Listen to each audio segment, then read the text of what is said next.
ಬೀಗ್ರೆ ಏನ್ ಮಾತಾಡ್ತಿದ್ದೀರಾ ನೀವು? ನನ್ನ ಮಗ ಏನ್ ತಪ್ಪು ಮಾತಾಡ್ದ? ಈಸ್ಕೊಂಡಿರೋ ಸಾಲ ವಾಪಸ್ ಕೊಟ್ಟಿದೀವಲ್ಲ, ಸರಿ ಅಂತ ಸುಮ್ಮನಿರೋದು ಬಿಟ್ಟು ನಾವೇನೋ ದೊಡ್ಡ ತಪ್ಪು ಮಾಡಿದೀವಿ ಅನ್ನೋ ತರ ಮಾತಾಡ್ತಿರಲ್ಲ ನೀವು. ಅಪ್ಪ ದಯವಿಟ್ಟು ನೀವು ಸ್ವಲ್ಪ ಸುಮ್ಮನೆ ರೀ. ರಮೇಶ, ನಾವು ತಪ್ಪು ಮಾಡಿದೀವಿ ನಿಜ, ಇಲ್ಲ ಅಂತ ಹೇಳ್ತಾ ಇಲ್ವಲ್ಲ, ಹಾಗಂತ ಅವ್ರು ಏನೇ ಮಾತಾಡಿದ್ರು ಕೇಳಿಸ್ಕೊಂಡು ಸುಮ್ಮನೆ ಇರ್ಬೇಕಾ? ಅಪ್ಪ ಸುಮ್ಮನೆ ಇರಿ ಅಂತ ನಾನು ಹೇಳ್ತಾ ಇದ್ದೀನಲ್ಲ. ಅಲ್ಲ ರಮೇಶ, ಇವ್ರು ಏನ್ ತುಂಬಾ ಮಾತಾಡ್ತಾ ಇದ್ದೀರಾ? ನಾನ್ ಮಾತಾಡಿದ್ರಲ್ಲಿ ಏನ್ ತಪ್ಪಿದೆ? ಇವಳು ಯಾವಾಗ ನಮ್ಮ ಮನೆ ಕಾಲಿಟ್ಲೋ ಆಗ್ಲೇ ನಮ್ಮ ಕೇಡ್ಗಾಲ ಶುರು ಆಗೋಯ್ತು. ಕಲ್ಗುಂಡು ತರ ಇದ್ದು ನಾನು ಕಾಯಿಲೆ ಬಿದ್ದೆ, ನನಗೆ ಕೆಲಸ ಹೋಯ್ತು, ದುಡ್ಡು ಕಳೆದು ಹೋಯ್ತು. ಇದಕ್ಕೆಲ್ಲ ಕಾರಣ ಇವಳ ಕಾಲ್ಗುಣ. ಏನೋ ಕೋಪದಲ್ಲಿ ಒಂದು ಮಾತು ಹೇಳಿದ್ರೆ ಅಷ್ಟಕ್ಕೆ ಕೋಪ ಮಾಡ್ಕೊಂಡು ನಿನ್ ತಂಗಿ ಗಂಡನ ಮನೆ ಬಿಟ್ಟು ನಿನ್ ಮನೆಗೆ ಬಂದ್ಬಿಡದ. ಇದನ್ನೇ ಇವಳು ಸಹಿಸ್ಕೊಳ್ಳಿಲ್ಲ ಅಂತಂದ್ರೆ ನಾಳೆ ಸಂಸಾರದಲ್ಲಿ ಬರುವಂತ ಸಮಸ್ಯೆಗಳನ್ನ ಇವಳು ಹೇಗೆ ನಿಭಾಯಿಸ್ತಾಳೆ? ಏನು ಮಾತಾಡದೆ ನಾವು ನಿನ್ನ ತಂಗಿನ ರಾಣಿ ತರ ನೋಡ್ಕೋಬೇಕು ಅಂತ ಹೇಳ್ತಾ ಇದ್ದೀನಪ್ಪ. ಕುಟುಂಬ ಅಂತಂದ್ರೆ ಒಂದು ಜಗಳ, ಮನಸ್ತಾಪ ಇದೆಲ್ಲ ಬಂದೇ ಬರುತ್ತೆ. ಇದನ್ನೆಲ್ಲ ಸಹಿಸ್ಕೊಂಡು ತಾಳ್ಮೆಯಿಂದ ಇರೋಳೆ ಹೆಣ್ಣು. ಸಣ್ಣ ಪುಟ್ಟದಕ್ಕೆಲ್ಲ ಕೋಪ ಮಾಡ್ಕೊಂಡು ತವ್ರ ಮನೆಗೆ ಬಂದ್ಬಿಟ್ರೆ ಹೇಗೆ? ಈಗೇನೋ ನಾವು 3 ಲಕ್ಷ ಕೇಳಿದ್ದಕ್ಕೆ ನೀನ್ ತಂದು ಕೊಟ್ಟೆ, ನಾಳೆ ಏನಾದ್ರೂ 10 ಲಕ್ಷ ಕಳೆದು ಹಾಕಿದ್ರೆ ನಿನ್ನಿಂದ ಕೊಡೋದಕ್ಕಾಗತ್ತಾ? ಖಂಡಿತ ಕೊಡ್ತಾನೆ. ನನ್ನ ಮಗ ತಂದು ಕೊಟ್ಟೆ ಕೊಡ್ತಾನೆ. ತನ್ನ ತಂಗಿಗೋಸ್ಕರ ಪ್ರಾಣ ಬೇಕಾದ್ರೂ ಕೊಡ್ತಾನೆ ಅಂಥವ್ ನನ್ನ ಮಗ. ನೀವು ಒಬ್ಬ ಅಪ್ಪನ, ನೀವೇ ಅವಳಿಗೆ ಬೆಂಬಲ ಕೊಟ್ರೆ ಅವಳು ಸುಮ್ಮನೆ ಇರ್ತಾಳ? ಸಣ್ಣ ಸಣ್ಣ ವಿಷಯಕ್ಕೆ ಕೋಪ ಮಾಡ್ಕೊಂಡು ಗಂಡನ ಮನೆ ಬಿಟ್ಟು ನಿಮ್ ಮನೆಗೆ ಬಂದಿರ್ತಾಳೆ ಅಷ್ಟೇ. ಮದ್ವೆ ಆಗ ಹೆಣ್ಣಿಗೆ ಯಾವತ್ತಿದ್ರೂ ಗಂಡನ ಮನೆ ಮುಖ್ಯ.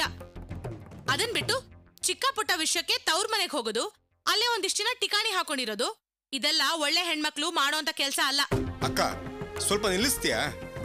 ನೀನ್ ಏನ್ ಮಾತಾಡ್ತಿದ್ಯ ಅಂತ ಗೊತ್ತಿದ್ದು ಮಾತಾಡ್ತಿದ್ಯಾ ಅಥವಾ ಗೊತ್ತಿಲ್ಲದೆ ಮಾತಾಡ್ತಿದ್ಯಾ? ಗಂಡನ ಮನೆ ಬಗ್ಗೆ ನೀನ್ ಮಾತಾಡ್ತಿದ್ಯಾ? ನಿನಗೂ ಒಂದು ಗಂಡನ ಮನೆ ಅಂತಿದೆ, ಅದ್ ಜ್ಞಾಪಕ ಇದೆಯಾ ನಿನಗೆ? ಮದುವೆ ಆದಾಗ್ಲಿಂದ ನೀನು ಬಾವ ಇಲ್ಲ ತಾನೇ ಇರೋದು. ಈಗ ನೋಡಿದ್ರೆ ಏನೋ ದೊಡ್ಡ ಇವಳ ತರ ರಾಣಿಗೆ ಬುದ್ಧಿ ಹೇಳ್ತಿದ್ಯಾ?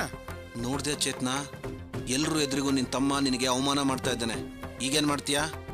ನನಗೆ ಅರ್ಥ ಆಗೋಯ್ತು ಕಣೋ. ಹೆಂಡತಿ ಕಡೆನೂ ಅವ್ರ ಮನೆಯವ್ರ ಕಡೆನೂ ನೀನ್ ಯಾವಾಗ್ಲೂ ಸೇರ್ಕೊಂಡ್ಬಿಟ್ಟೆ ಅಂತ ನನಗೆ ಅರ್ಥ ಆಗೋಯ್ತು.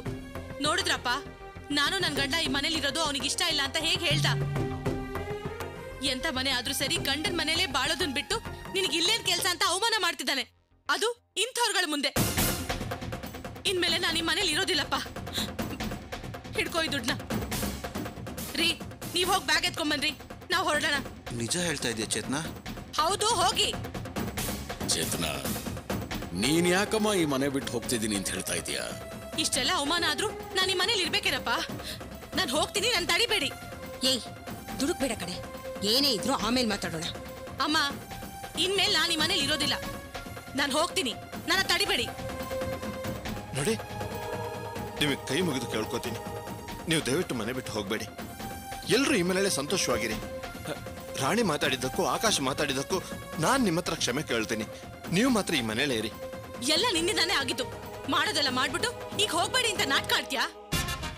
ನೀನು ನಿಮ್ಮಪ್ಪನೂ ಇಲ್ಲಿಗೆ ಬಂದಿರೋ ಉದ್ದೇಶ ನಂಗೆ ಚೆನ್ನಾಗಿ ಗೊತ್ತು.